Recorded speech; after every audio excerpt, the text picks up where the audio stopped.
the horse. Okay, so I want to bring up a really fun parallel. So you know how in the deck, you guys are represented by the chariot, right? Which is all about like chariot horses, all of that good stuff. So I love that this is coming up for you guys. This is very auspicious in my opinion, especially as we are about-ish to be in your birthday season coming up here.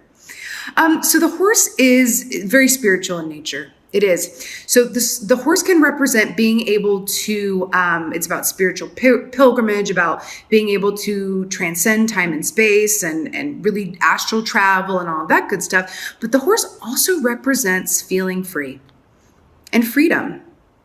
Right? And this is that really feeling of like, yes, like I'm free from anything that's ever, was limiting points of perspective, free from any ties that bind that were not of my highest and best good. It really feels like it's a new dawn, a new day, a new life. And you're feeling good. Galloping across the plains, right? This is beautiful here. This moon too really speaks of that spirituality and just feeling really grounded and good and where you are, not just where you are, but where you're going. Because that's what I was getting in your meditation. It was very active, like skyrockets in flight. This is very much about, it feels very much about where you're going. The horse also represents, for me energetically, being able to see both the past and the future in equal measure. That doesn't mean living in the past, right? One of you guys' superpowers is the past though. Because when you are a Cancer sign in alignment, every sign has shadow energy, darlings. That's just the way of things. But what you guys in alignment are really, really, really beautiful and talented at doing is being able to look at the past without succumbing to it or living in past energy, but being able to refer to it in order to inform your future. Looking to it for like a reference guide, it's like referring to your notes and going, how did I get from there to there? And then using that to inform your future steps. That feels really important. Okay. So let's see what's going on with my Cancers for second half of June.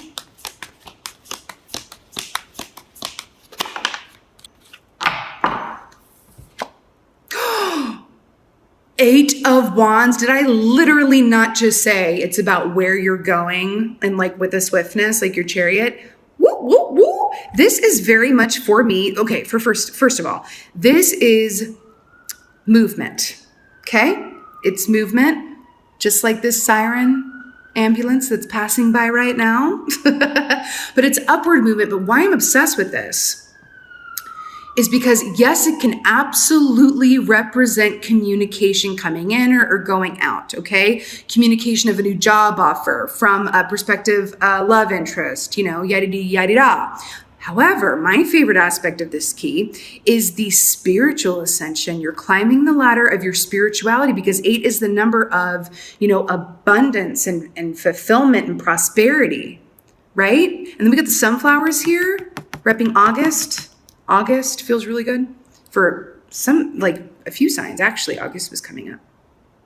But this is upward ascension and movement and prosperity and all the good things. I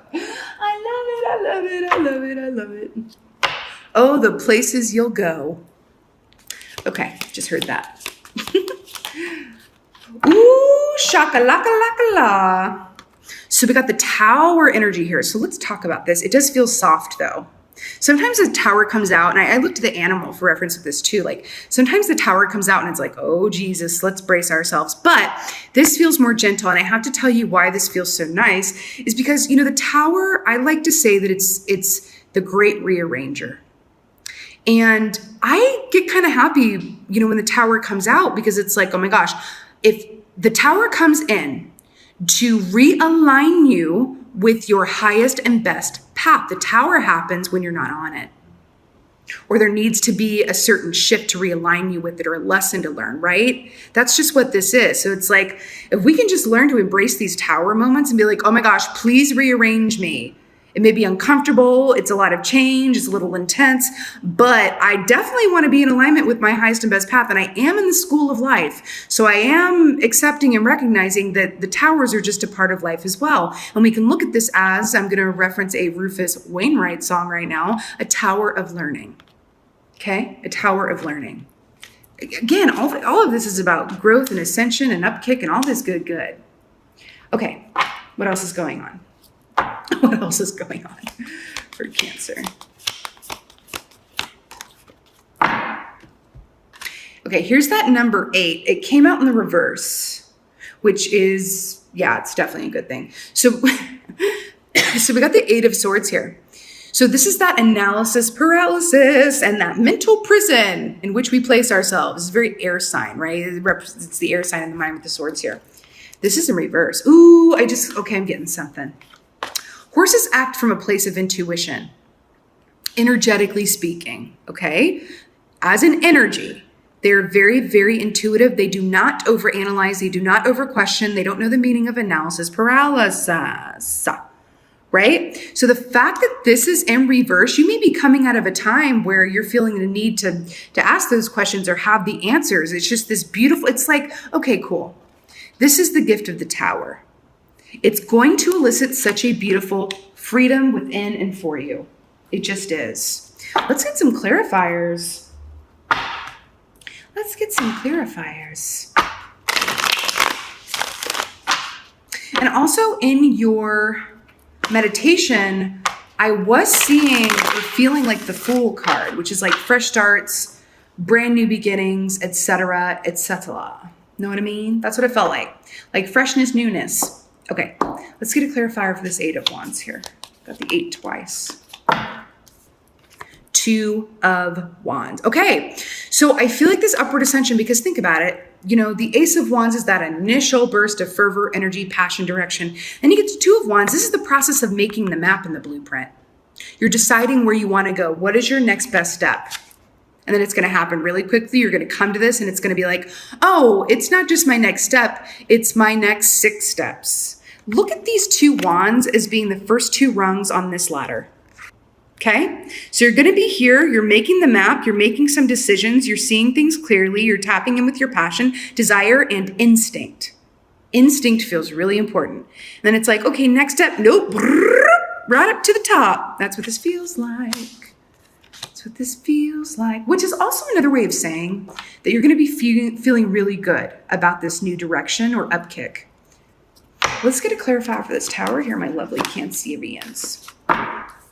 And this is why we gotta love the tower. 8 of Cups. This is moving away from thoughts, people, mindsets, outdated modes of being, thinking, feeling, acting, right? This is moving away from all of that, right? Into calmer, clearer waters. Yes, there are gonna be some broken cups, darling. Some broken cups. But you're not gonna cut a foot because you're jumping up that ladder to the top.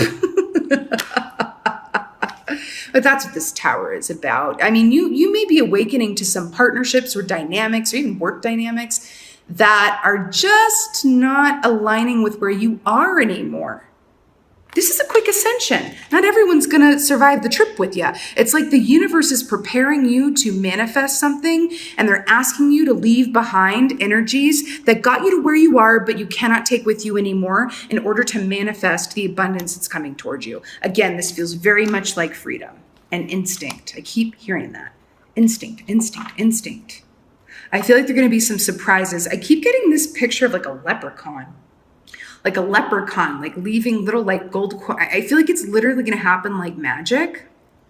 And you're going to see these things as the horse and you're going to be like, oh my God, this is a good sign. This is a good sign. And I'm not just talking about synchronicities. It's something else. I don't even know if there's a word for it. It's like, what is a synchronicity that is so undeniable that no one would dare call it a coincidence? Does anybody have the answer to that? I don't know. Let me know in the comments. Let's get a clarifier for this 8 of Swords. 2 of Swords. So you've got 2 of Wands and 2 of Swords. Okay, this is really crazy. Look, guys, you've got the 8 of Wands and the 2 of Wands, right? 8 of Cups, And then you've got the Eight of Swords with the Two of Swords. This is so crazy. This is going to be a quick change. There's a quick change. I do feel like you are being asked to step into a place when it comes to where you're going next, to step into a place of, what does this feel like? It feels like the All-Father. If you guys are at all familiar with Odin from Norse mythology, I mean, even if you're not, he's called the All-Father, and he hung himself upside down from the tree of knowledge in order to gain wisdom. It really feels like you're being asked to see and interpret directives from the universe, from yourself, whatever have you, from your intuition even, because of the horse, and then act on them in a way with full confidence. I feel like you're going to want to do that, but I feel like there's this feeling of a risk. I'm feeling like it's a risk, or it feels like a risk, because it's something new. It's a change. It's like time to make a change or reroute somehow. After this Tower and this Eight of Cups, it's almost like a fresh slate, and you're like, okay, well, what do I do now? And I feel like it's going to hit you and you're going to know.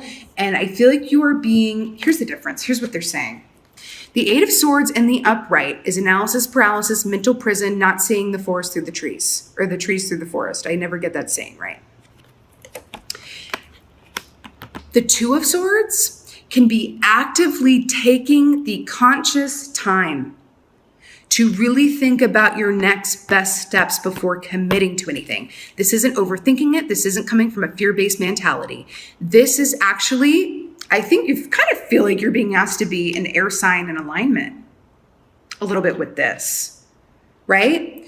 This does not last long. This is like let me take a breath.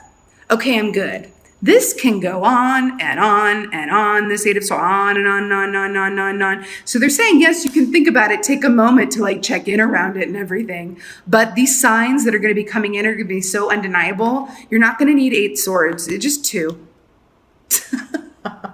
And I feel like this has a lot to do with like your own personal freedom and confidence. It really feels that way.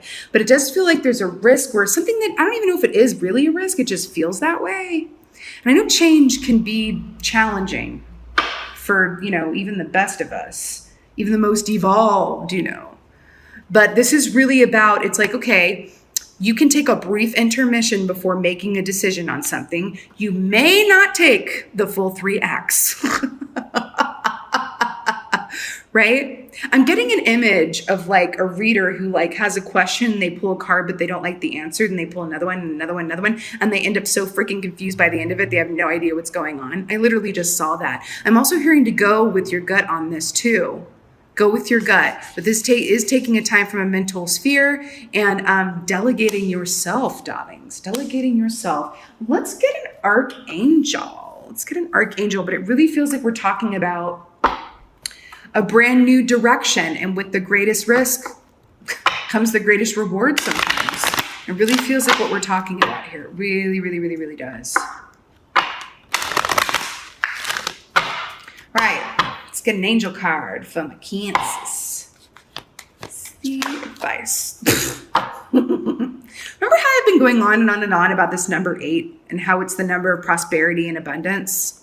High prosperity and abundance. Archangel Ariel, your material needs are provided as you follow your intuition and manifest your dreams into reality. Huzzah and Eureka. Maybe part of the reason this feels like a risk is it feels like a financial risk. Changing jobs or going out for something that you may have to take time off work to do. Like, this just feels okay. I'm hearing to, yes, take a moment to think about it and be wise, but I'm really hearing that these signs that are coming in, whatever this Tower has called from your energy. Okay, Siren, thank you very much. This is the gold at the end of the rainbow. And was I not talking about leprechauns? Hello. There's a lot of money here. There's a lot of abundance to be made here. These things that are being called away from you or you're no longer aligning with, it really is so that you can get to this point of prosperity. Also green is the color of the heart chakra. So this is prosperity that's also emotionally fulfilling too. It's not just like you're at a dead-end job that you don't love, but you're making a lot of money. That is not what we're talking about here. This is where the heart and the pocketbook align. Oh my God. I feel like that's what I should call this reading, when the heart and the pocketbook align. Oh God. But I'm excited for y'all. Number 8, the prosperity, abundance, all these things. You have 8s all over here. So I'm really excited for y'all. This is what it is. This is all you really need to know.